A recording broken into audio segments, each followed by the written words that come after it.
Detroit Tigers conclude their series against the Chicago Cubs. Comes your way at 1 o'clock local time. The Tigers have a chance to win this series. In fact, they've been playing very good baseball for a good bit of time now. Since June 15th, they are tied for the best record in the American League Central. And their skipper, A.J. Hinch, good enough to join us now here on wow. Here we go. Okay. On MLB Central. Yep. A.J., don't worry, we're going to fix that for the podcast. We got this, A.J. Yeah. Don't panic. So don't have a podcast. That is a great intro with Carp and Riley and Torque, and a terrible job by Flo. Yeah. I know. I ruined a really good montage. I'm sorry to say. You did. Hey, Yeah, what has been the difference in your ball club recently? You know what? We're doing a lot of good things because we're playing as a team. Our young guys are starting to emerge. We can really pitch, which is a good thing. We have a lot of paths to a win when we get the lead. We got some confidence building, and I think when you kind of factor that in all facets, you start winning games. You start feeling pretty good about yourself as a younger team. AJ, we talk so much about Spencer and Riley, but Kerry Carpenter making sure kind of we know his name. When you're developing young guys at the major league level, what's your focus on? Really just getting them up and running to be the best version of themselves. I mean, I think they're all different stories, right? Carp came up a little bit differently than Riley and Torque. They were higher draft picks. They were more publicized, and Carp hit his way through the minors and kind of burst on the scene and did it his way. He believed in himself before a lot of people did.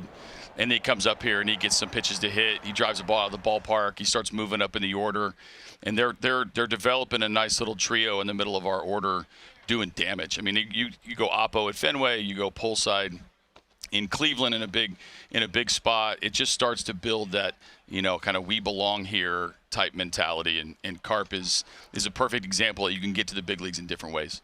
AJ, like you said, you go 1-1 in the draft. You're a special talent, right? Torque got rushed to the big leagues, took his lumps. Yeah. He looks really awesome right now. I mean, Yeah, talk he about does. balance. He looks like he's a perennial all-star moving forward. Yeah, it's been a work in progress for him because all eyes are on him. Like, he's 1-1, he comes up, he's playing first base, he's taking over for Miguel Cabrera. And, he handled that great. The numbers on the scoreboard weren't doing the justification for what he's been doing behind the scenes. His process is cleaned up. He is the same exactly now in August when he's dominating as he was in April, where he was getting into some hard luck, or last year when he was struggling a little bit. But he's a real player, and he's going to be a big part of our future. And I think what you're seeing, guys in front of him, Riley Greene, Akil's doing a nice job at the top of the order. The guys behind him, Carp, is helping him. Like, he doesn't have to be the only guy that does it. And I think as that's starting to develop, he's flourishing even more by hitting the ball out of the ballpark. AJ, what do you use these last 40 games for?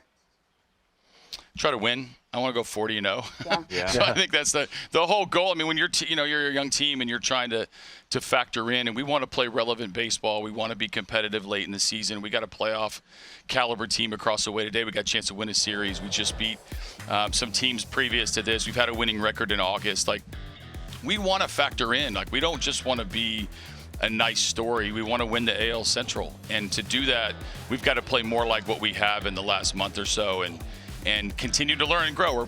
We're breaking in some new players. Parker Meadows comes up. Yeah. We get Tarek Skubal back. He's pitching today. Like, he's been great since coming off the injured list. Casey Mize about to go out on a rehab assignment here in the not too distant future. Like, there's some things that are building, but you show up every day to win, and then you show up the next day to win. So I want to win as many games as we can. I hear the energy in his voice. Always. It's different. Yeah. Hey, you talk about your pathways to victory. Your bullpen. Yeah. Give some love to some of those guys. They've been no-name most of the year, but the Alex Langs of the world on down the line have been really good for you. So, yeah, really good. And I would tell you the fastest way to be a good team is to win the games you're supposed to win, right? You're going to have some blown saves. You're going to have some blown leads. Like, it's not going to be perfect, but when you can get through a lineup in different ways, we got a bunch of guys that have multiple innings. Tyler Holton is a guy that you guys should put a graphic up there on what he's done this season. Coming from, we claim him off waivers, we get him through. He doesn't make our team. He comes up in April, and now he's pitching leverage innings and, like, dominating. So Jason Foley, Bo Brisky, Jose Cisneros, a little appreciated type of pitcher who's just kind of been at the back end for a couple of years. We've got some different ways that to get to it. When we can match up well, our lefties get Righty's out. You know, we got Lang coming in last night and going through the top of the order with the Cubs. So when you win the games you're supposed to, you start believing that a lot of things are possible. AJ, you referenced Riley Greene earlier as part of that young core. I think you guys, I think his injury earlier in the season, you know, was a contributing factor maybe to some of the struggles. What does it mean when he is back playing well for your lineup?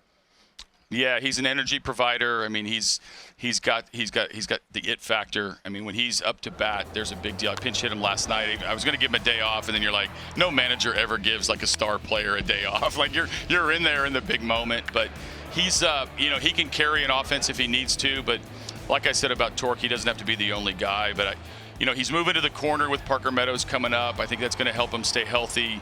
It's also going to, you know, kind of alleviate some of the mind and let him focus on other things. But he's a real player. He's a real presence. He's growing up, still super young and a lot to learn. But not the hardest thing I do is put him in the lineup virtually every day. What's the best gift, AJ, that Miggy has gotten? By the way, he tried to get into it with Jose Ramirez. We saw him. Yeah, I love it. Yeah, he squared up with him. Now you got to be careful nowadays squaring up with Jose Ramirez. Wait a second. Yeah.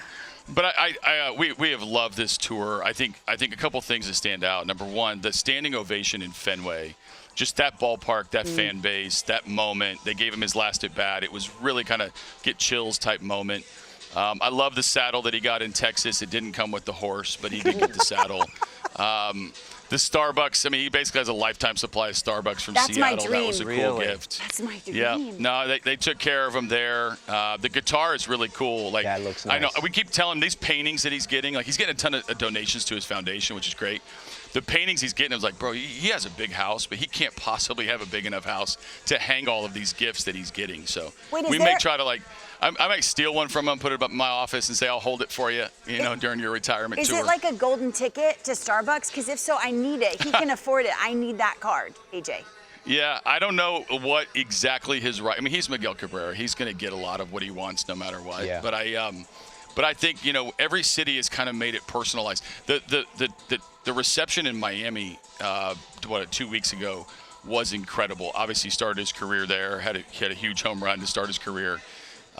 They had like Venezuelan Heritage Night while we were there. They had Miggy Night.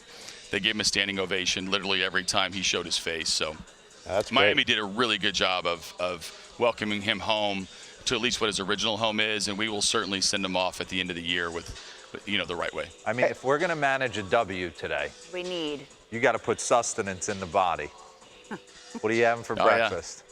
So standard all-American breakfast. Like you get eggs, you get some form of meat, you get a little bit of fruit, you stay away from the vegetables. They're not breakfast food. No. You probably got to chase down a donut, though. We've had a little bit of an argument, Jason Foley and I, on whether an old-fashioned donut is the best donut, which it's not. No. Old-fashioned, you know, might be. Without glaze? No. Get might be. a life. Here. No. I take those crow hop them and whip them off the wall. And then get the cinnamon and the... AJ, tell Miggy to send that saddle my way. No, we're not gonna send it your way. You messed up the open. I will tell you, though, if Jason Foley keeps throwing these turbo 97, 98 mile an hour sinkers, he can eat whatever he wants. Okay. All right. Old-fashioned. AJ Hinch, manager of the Detroit Tigers. They take on the Chicago Cubs this afternoon. AJ, always good to spend some time with you. Good luck the rest of the way. You too.